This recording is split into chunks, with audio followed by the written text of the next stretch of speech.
जय श्री हरि विष्णु। पुन्नाम नरकाध्यस्मात् पितरम त्रायते सुतः तस्मात् पुत्र इति प्रोक्त इह चापि परत्र च। अर्थात जब माता पिता की मृत्यु होती है तब पुत्र ही अपने माता पिता को पु नामक नरक से तार सकता है, इसीलिए उसको इस लोक तथा परलोक में पुत्र कहा जाता है। भगवान श्री वेद व्यास जी द्वारा रचित श्री गरुड़ महापुराण हैं, जिनमें जाकर पापी जीवात्माओं को असहनीय यातनाएं भोगनी पड़ती हैं।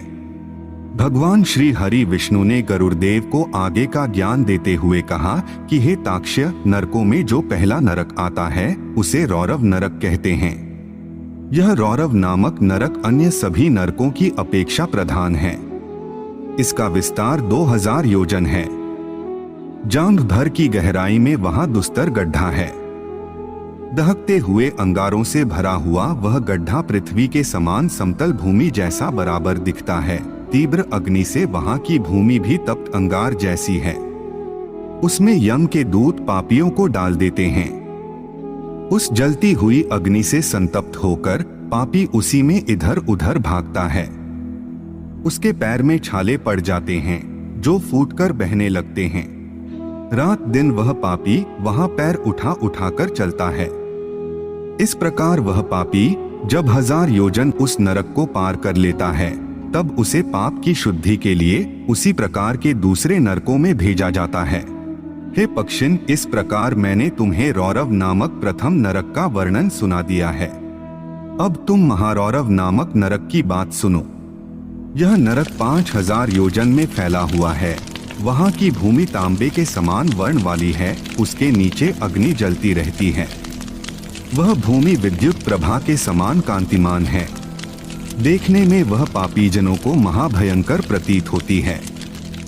यमदूत पापी व्यक्ति के हाथ पैर बांधकर उसे उसी में लुढ़का देते हैं और वह लुढ़कता हुआ उसमें चलता है। मार्ग में कौवा, बगुला, भेड़िया, उल्लू, मच्छर और बिच्छू आदि जीव जंतु क्रोधातुर होकर उसे खाने के लिए तत्पर रहते हैं। वह उस जलती हुई भूमि एवं भयंकर जीव जंतुओं के आक्रमण से इतना संतप्त हो जाता है कि उसकी बुद्धि ही भ्रष्ट हो जाती है। वह घबराकर चिल्लाने लगता है तथा बार बार उस कष्ट से बेचैन हो उठता है।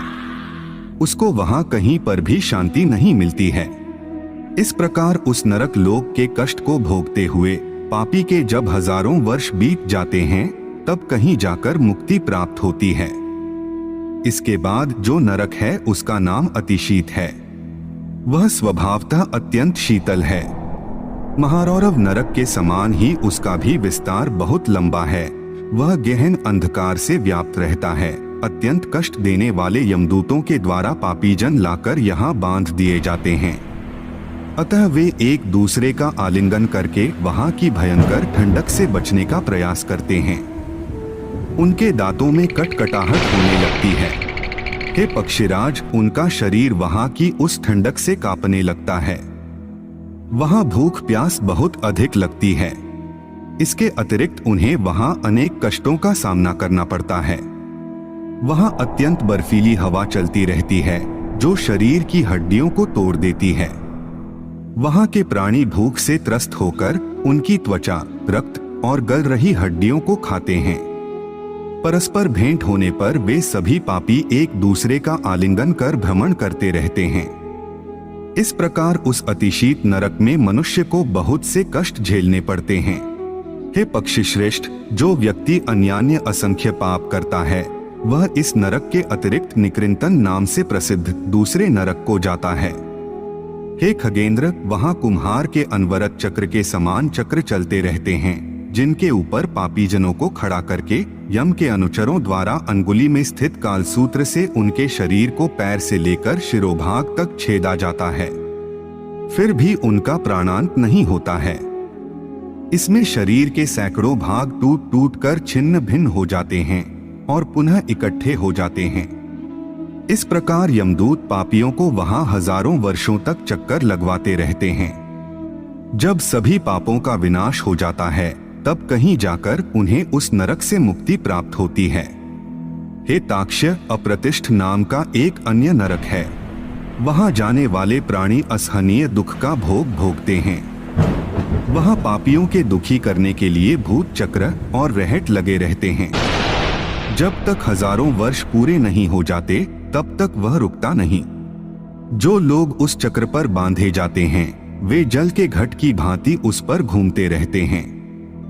पुनः रक्त का वमन करते हुए उनकी आंतें मुख की ओर से बाहर आ जाती हैं और नेत्र आंतों में घुस जाते हैं। प्राणियों को वहां जो दुख प्राप्त होते हैं वे बहुत ही कष्टकारी होते हैं। हे गरुड़देव, अब असिपत्र वन नामक अन्य नरक के विषय में सुनो। यह नरक 1000 योजन में फैला हुआ है। इसकी संपूर्ण भूमि अग्नि से व्याप्त होने के कारण अविरल जलती रहती है।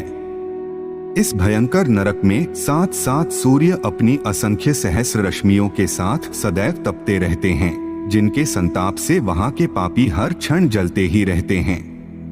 इसी नरक के मध्य 1/4 भाग में असिपत्र नामक वन है। हे पक्षी श्रेष्ठ, उस असिपत्र वन में वृक्षों से टूटकर गिरे हुए फल और पत्तों के ढेर लगे रहते हैं। मांसाहारी तथा अत्यंत बलवान कुत्ते उसमें विचरण करते रहते हैं। वे बड़े बड़े मुख वाले, बड़े बड़े दांतों वाले तथा व्याघ्र की तरह महाबलवान हैं। अत्यंत शीत एवं छाया से व्याप्त उस नरक को देखकर भूख प्यास से पीड़ित प्राणी दुखी होकर करुण क्रंदन करते हुए वहां जाते हैं।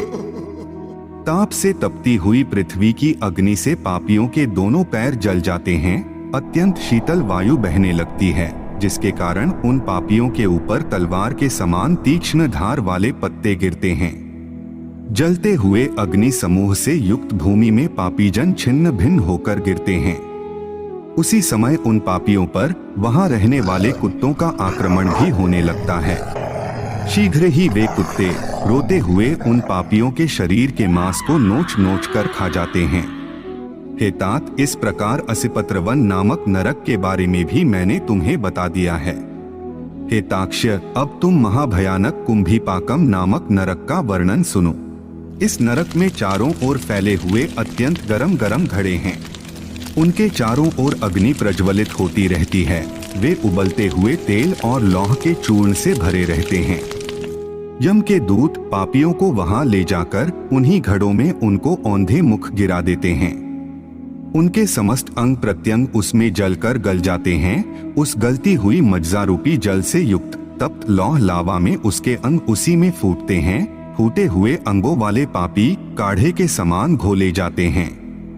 तदंतर भयंकर यमदूत नुकीले हथियारों से उन पापियों की खोपड़ी, आंखों तथा हड्डियों को छेद छेद कर नष्ट करते हैं।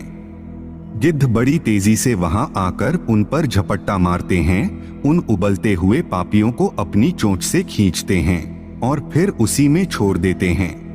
उसके बाद यमदूत उन पापियों के सिर, स्नायु, गले पिघले मांस, त्वचा आदि को जल्दी जल्दी करछुल से उसी तेल में घुमाते हुए उन महापापियों का काढ़ा बना डालते हैं। हे पक्षिन, यह कुंभीपाकम नरक अर्थात तप्त कुंभ नरक जैसा है।